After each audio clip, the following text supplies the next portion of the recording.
Rien ne s'arrête, tout recommence. L'histoire de Noé se situe dans un temps où Dieu décide d'effacer le monde à cause de la violence et de la perversion, mais Noé trouve grâce à ses yeux.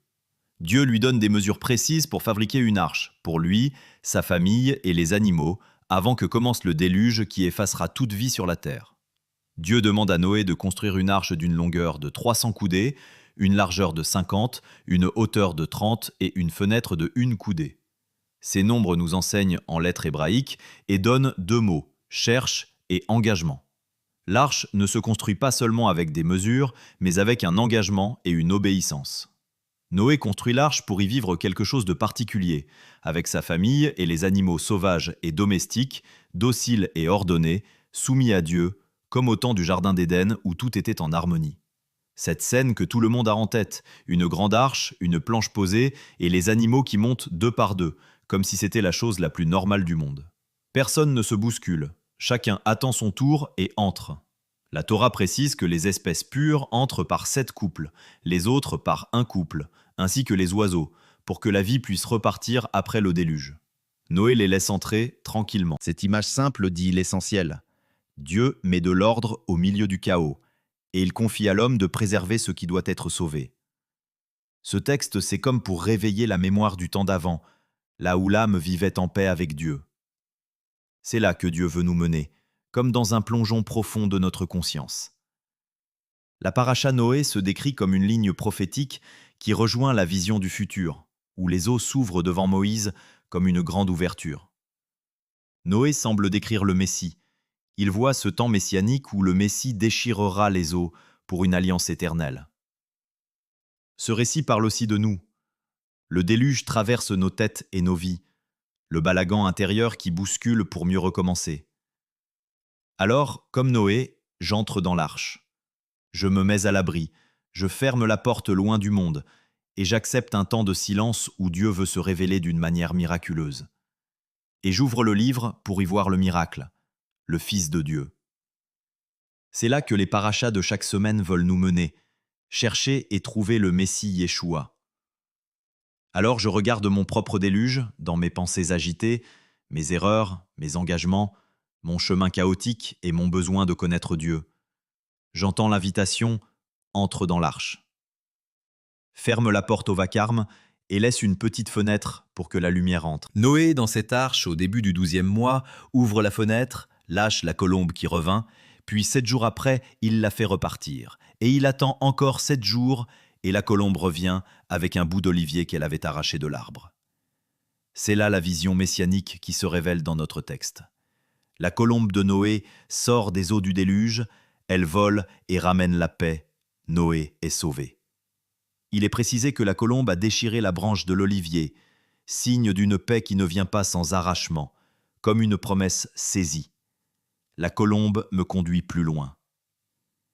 Yeshua, dans le Jourdain, a accompli le modèle de l'immersion devant la foule. Matthieu 3, 16. Dès que Yeshua eut été baptisé, immergé, il sortit de l'eau, et voici, les cieux s'ouvrirent, et il vit l'Esprit de Dieu descendre comme une colombe et venir sur lui. Luc 3, 22. Et le Saint-Esprit descendit sur lui sous une forme corporelle, comme une colombe.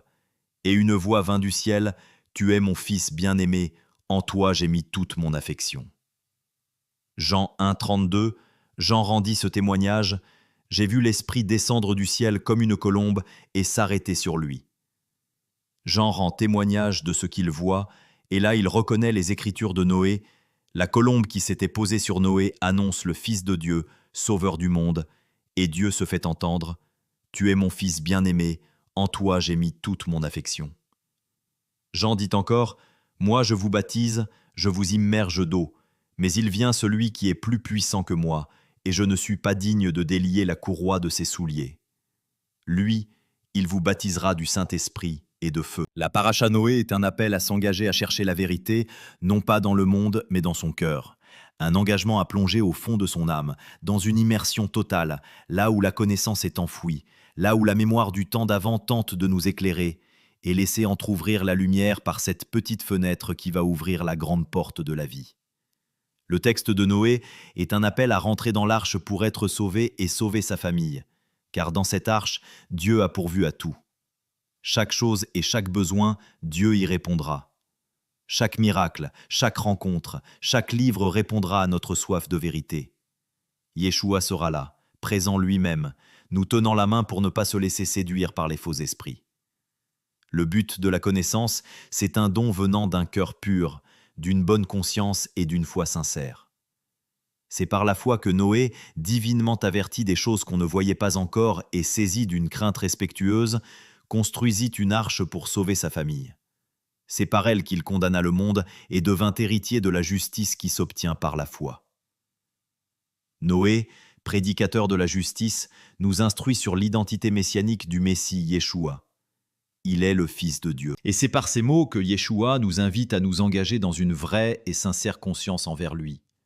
Sans le crier sur les toits, au contraire, c'est dans l'arche, seul à seul, que l'on rencontre le roi des Juifs. Le silence est précieux dans ces moments, surtout si notre milieu est hostile à Yeshua, comme Noé qui s'est fait moquer et injurier. Tel Noé l'incompris, nous sommes des Noé. Il a construit l'arche seul. 1 Pierre 3, 20-22, lorsque la patience de Dieu se prolongeait au jour de Noé, pendant la construction de l'arche, un petit nombre de personnes, c'est-à-dire 8, furent sauvées à travers l'eau. Cette eau était une figure du baptême, qui n'est pas la purification des souillures du corps, mais l'engagement d'une bonne conscience envers Dieu, et qui maintenant vous sauve, vous aussi, par la résurrection de Yeshua le Messie, qui est à la droite de Dieu. Dieu nous appelle et nous envoie dans une arche faite de cœurs de recherche et d'engagement, afin de nous protéger des fausses alliances, de ceux qui créent des tours de Babel où l'orgueil de ceux qui se croient grands et charismatiques s'élève au-dessus des autres, des fausses religions qui s'inventent des messies ou des théologies de remplacement. Car Dieu fait avec nous une alliance, un arc-en-ciel, qui scelle notre engagement et nous marque d'un sceau éternel. Dans cette paracha, Noé préfigure Yeshua, en tant que sauveur de l'humanité et de la création face au jugement du déluge. Noé est celui qui offre une arche, un refuge pour échapper à la destruction. Mais à la fin, Noé a été béni par Dieu, tout comme Yeshua est celui qui offre une arche de salut pour tous. Yeshua aussi a été un juste qui a suivi la volonté divine malgré l'incompréhension et la moquerie de beaucoup. Nous aussi on peut se retrouver seul, avoir peur de ce qui va arriver, mais quelle importance, si la vie nous offre le plus beau des cadeaux, d'avoir cette assurance d'être sauvé par le Messie, le Fils de Dieu, en lui offrant notre cœur, comme une offrande de foi, par un pur engagement, et recevoir sa bénédiction. Rien dans ce monde ne peut égaler la bénédiction de Dieu, car rien n'est fini, tout recommence. Non pour reprendre notre ancienne vie, mais pour bâtir une nouvelle vie, par un serment de foi et d'immersion. Alors tout recommence, et cette fois avec Yeshua, le Fils de Dieu. Shabbat Shalom.